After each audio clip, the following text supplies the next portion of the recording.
citizen, I will fight for you, for your family, and your future.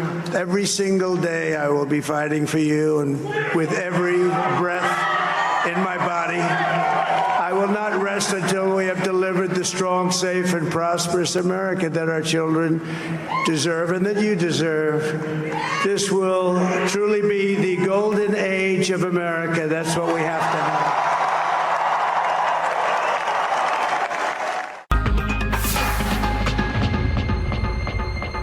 Bueno, pues sin duda se oía bonito todo eso, ¿no? Se oía prometedor.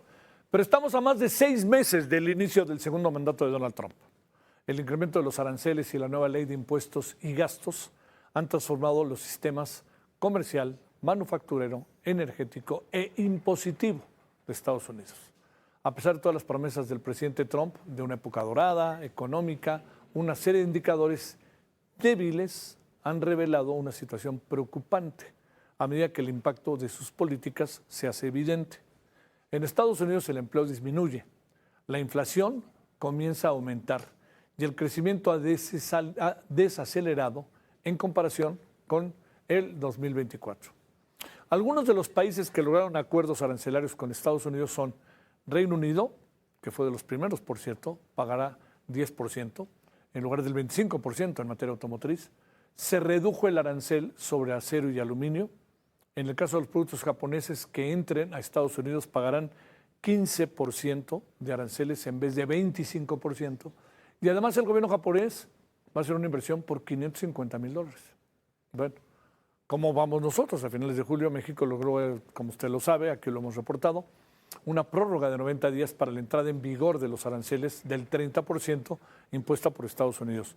No quiere decir que no se van a aplicar. Se dio una prórroga para volver a ver, para ver en qué estado de las cosas se encuentran, en cómo están las cosas, para ver qué decisión tomar.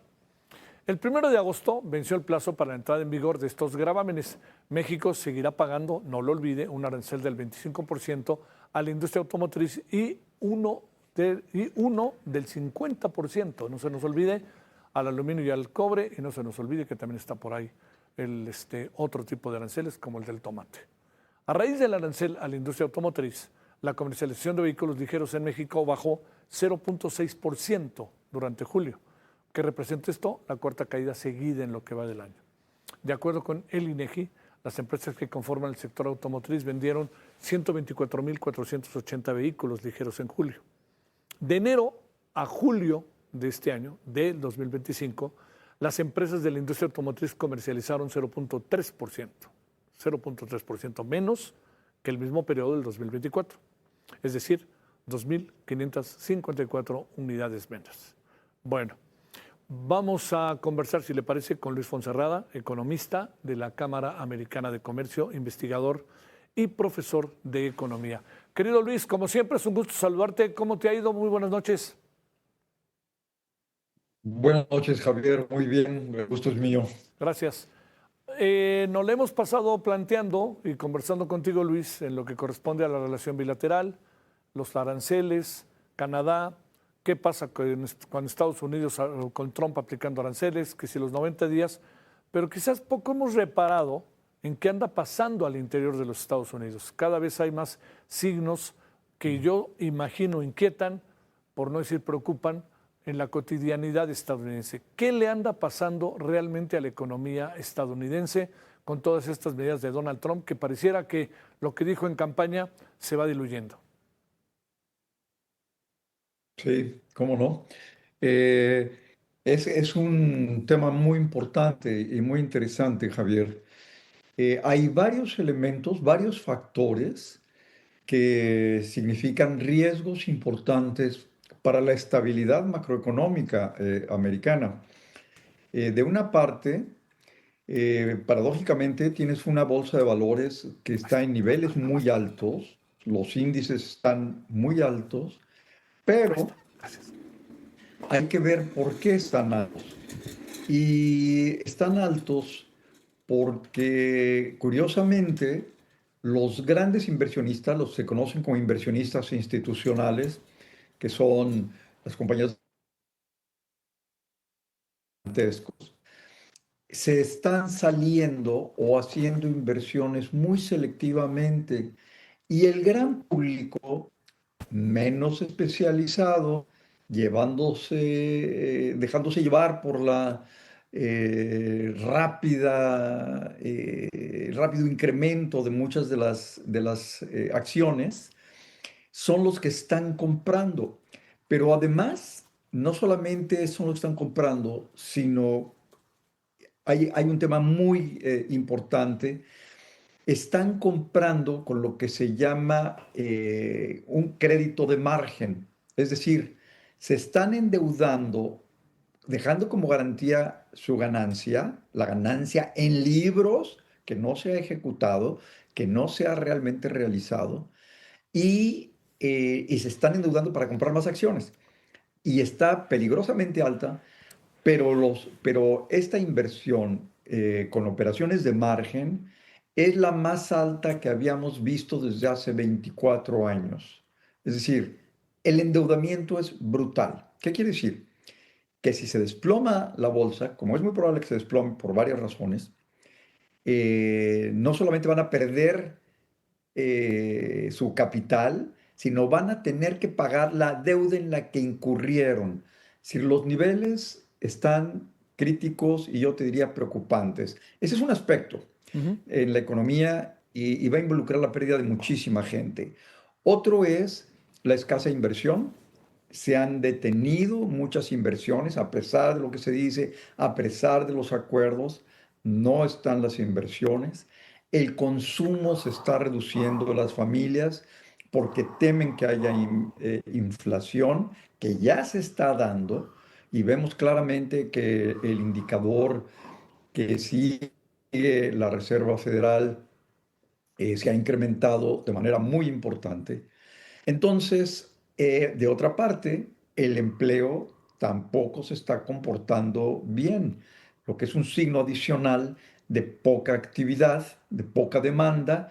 Entonces, son muchos los focos amarillos que tenemos ahí que pueden detonar claramente un menor crecimiento e incluso en algún trimestre de nuevo un decremento, es decir, un crecimiento negativo y con inflación. Entonces, podría verse, sin duda, Estados Unidos en una situación de lo que se llama estagflación, que es un no crecimiento y con inflación, ¿no? Uf. Y entonces también tenemos simultáneamente este conflicto con la Reserva Federal, muy claro. Hoy el presidente Trump nombró a una de las 5 personas más cercanas de él, que era su jefe de economistas, su asesor principal de economía, a uno de los puestos temporalmente al menos vacantes en la Reserva Federal, lo que va a incrementar el conflicto y la inestabilidad. Entonces, pues el dólar volvió a caer adicionalmente. El presidente no cede, vuelve a mandar muchas órdenes ejecutivas con incrementos y determinaciones de tarifas, lo que va a implicar, como lo hemos platicado tantas veces, un mayor impacto en los precios, ¿no?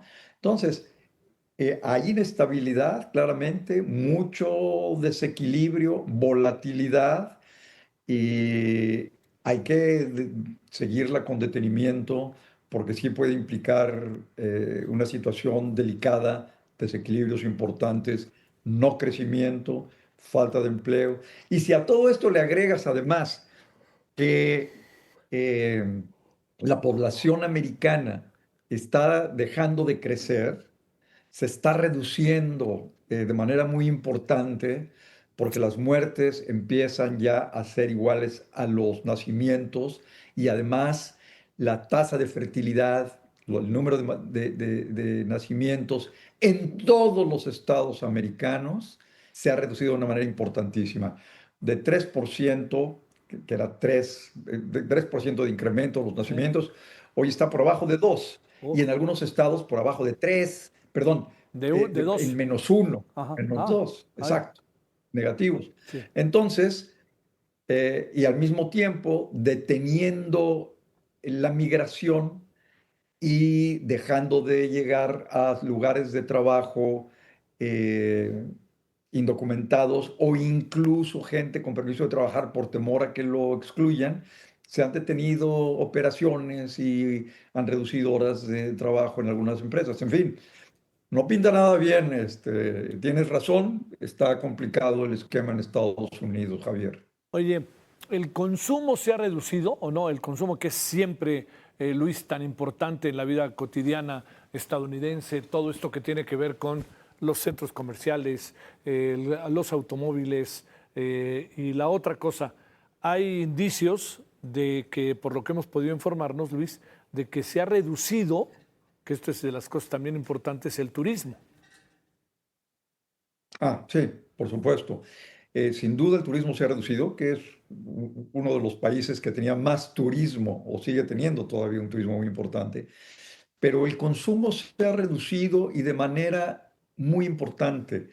Eh, Todas las tiendas, todas las cadenas de tacos, de hamburguesas, de burritos, Sí. etcétera, etcétera, que son tan populares en Estados Unidos, donde hay filas para pasar en el coche y que están llenas, ahora han estado despidiendo gente y han reducido sus ventas y además están llegando ofertas impresionantes, ¿no? Pizzas de $2, etcétera, etcétera. ¿Por qué? Porque la gente está preocupada, porque los precios se van a incrementar, porque el empleo no se está comportando como se esperaba. El presidente corrió a la directora de la oficina de las estadísticas de trabajo porque dijo que no estaba bien el empleo. Y claro, el consumo lo está reflejando, que es la variable más importante, como tú dices, y que se adelanta a predecir una menor actividad económica y eventualmente una recesión, ¿no? Sí. Se ve la luz al final del túnel. Cuando digo esto es, no se ve cómo con la aplicación, que incluso se puso en vigor estos días, con la aplicación de aranceles mucho vayan a cambiar las cosas. Mira, yo te diría que al contrario. Ajá. Las importaciones de Estados Unidos desde China, incluso desde México, desde Vietnam, desde Corea, desde Taiwán, se han reducido y se han reducido de manera muy importante. Entonces, es un reflejo del consumo también. Sí. Los aranceles lo único que van a hacer, tal como los está planteando, es profundizar esta situación, agravarla. eh, Al final del túnel una luz. Mira, el presupuesto gigantesco que han autorizado irremediablemente va a ser una inyección de recursos fuerte en la economía. No en todos los sectores, pero en algunos de ellos, y de alguna forma se va a transferir a otras actividades, y esto puede compensar esta caída del consumo un poco, ¿no? Pero vamos a ver, depende en cómo se gaste, en dónde se gaste, qué tan rápidamente se gaste. Por lo pronto, para este mes eh, de julio que terminó, el gobierno tuvo que endeudarse en más de $1 billón, ¿no? Uf. Y en agosto va a continuar. Ujú. Esto pues, es una inyección artificial de dinero porque es deficitaria. Está gastando el gobierno con deuda, ¿no? Sabemos lo que es un déficit. Entonces, ¿pero pueden jalar a la economía? Sí, la puede jalar. ¿Puede evitar que haya un crecimiento negativo? Sí, pero no va a evitar una mayor inflación. Bosh. Irremediablemente, entre más gasto y más tarifas, pues oye, es inflacionario, Es no inflacionario, tiene sí. remedio, ¿no? Oye, a ver, para cerrar, ¿qué piensas de la decisión del Banco de México? Esto de las tasas de interés y segundo, la inflación Bueno, nos fue favorable, ¿no, Luis? pues mira, la inflación, Sí. dijiste, perdón, no Las te dos escuché. cosas, tanto la decisión del Banco de Sí, México como sí, que la inflación nos fue favorable por como veníamos, ¿no? sí. Sí, cómo no. No estamos todavía en los niveles que se buscan, pero no se está disparando la inflación, ¿no? La no subyacente tiene algunos incrementos que son típicos, temporales, estacionales, pero en la subyacente hay algunos renglones, en particular los alimentos que se han incrementado, ¿no? Los alimentos procesados Sí. y algunos bienes manufacturados. No está totalmente controlada la inflación, pero no está en niveles excesivos. Ujú. Eh, Se ha criticado mucho la decisión del Banco de México porque parece olvidarse un poco de que todavía no está totalmente vencida la inflación y que sin embargo va bajando la tasa. Y bueno, aquí, Javier, una de las dudas que surgen es si el Banco de México se está preocupando por algo más que no sea solo la inflación, aunque solo tiene un mandato, que es cuidar la inflación.